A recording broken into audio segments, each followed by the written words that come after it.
Eddington, 2025. This is described as an American neo-Western black comedy thriller. So I got the impression it was a Western from the posters. It felt like it could have been set a century and a half ago when Westerns were um, set, 19th century or earlier during the settlers' time. But this is set in 2020, the year of COVID, and COVID is ravaging the America of this time, and Joaquin Phoenix plays the main character. Just gonna check names. Yeah, Joe Cross. So he's like the protagonist, the person that we're following the story of from their point of view. So to start with, had a little bit of sympathy for him. As the film progressed, I quickly lost sympathy, mainly because his politics seems to be on the opposing side to me. I mean, it gets very difficult. It gets very uncomfortable. But um, at the start, he's like, he is the sheriff. His name's Joe Cross, and he stands for mayoral candidate. The mayor of the town in question, the eponymous town, because it's Eddington, it's 422 in terms of population, so it's very small.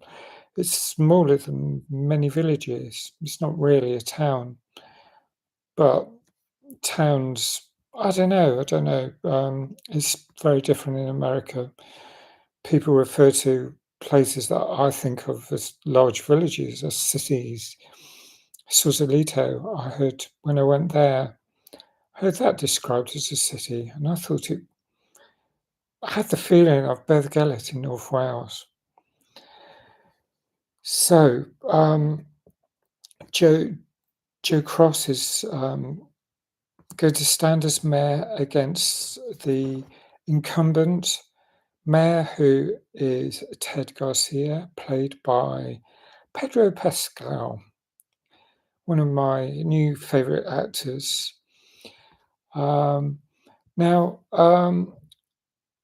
at the start, Joe, as the sheriff, is going to the supermarket. There's some sort of dispute because one of the customers won't wear a mask, and there's a mask mandate, and it doesn't allow at all for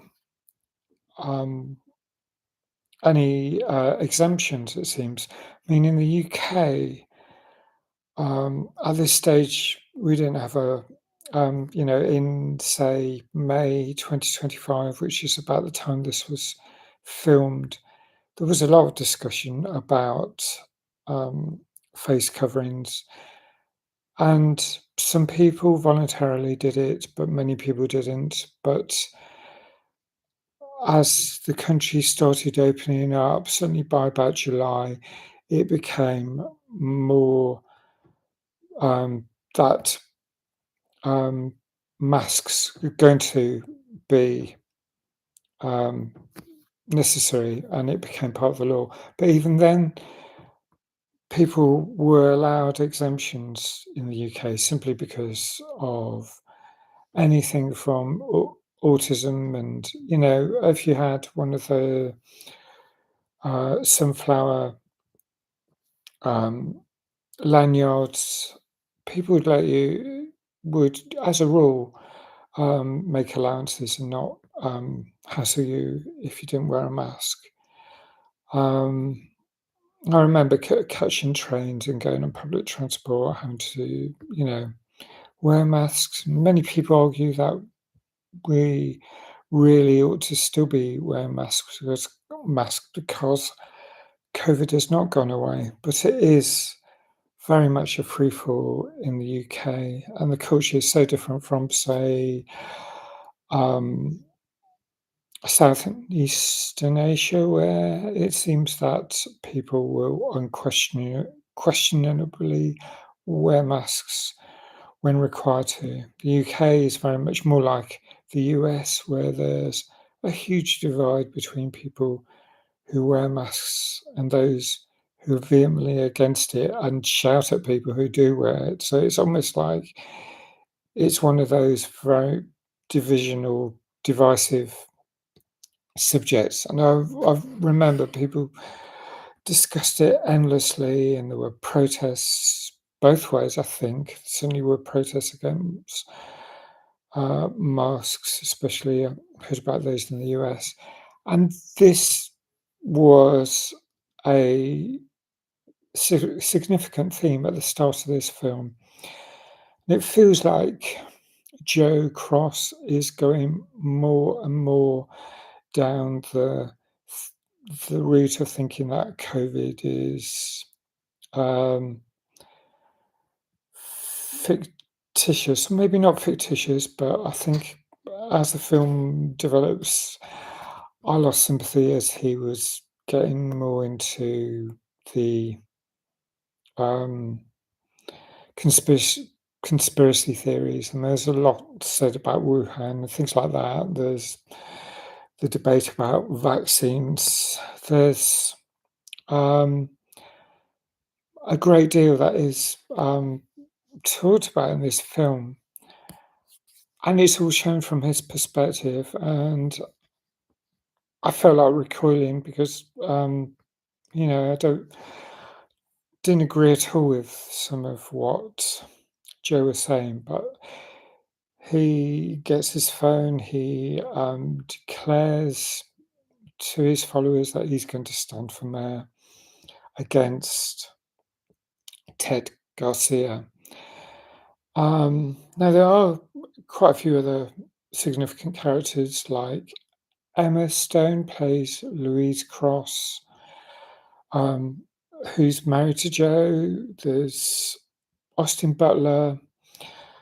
I remember him from Elvis. He plays Vernon Jefferson Peake. Now he's involved in cults. There's other members of the police alongside Joe, like Guy, Guy Tooley, who's played by Luke Grimes. There's oh gosh, I mean, there's added complications, like there's a Native American or First Nation American reserve land very close by, a separate county. It very much borders Eddington, so it becomes another area of contention, especially as the film develops. I mean, things get very unpleasant and violent at times in this film.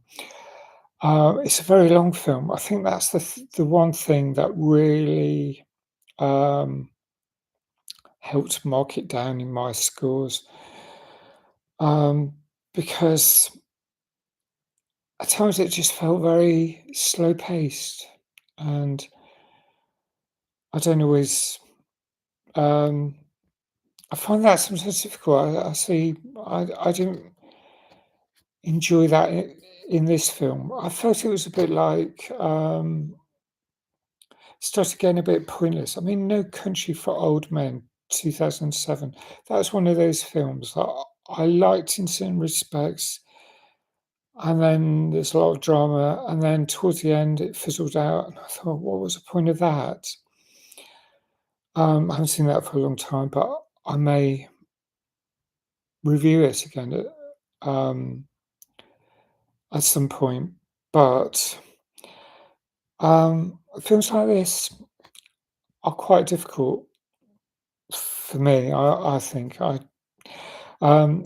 my friend who I was watching it with found it even more difficult, but it was more there's certain brief violent goings on, and they can get a bit gory, very, very swift scenes, but they're awful. I mean, they're pretty grim, so there's that as well.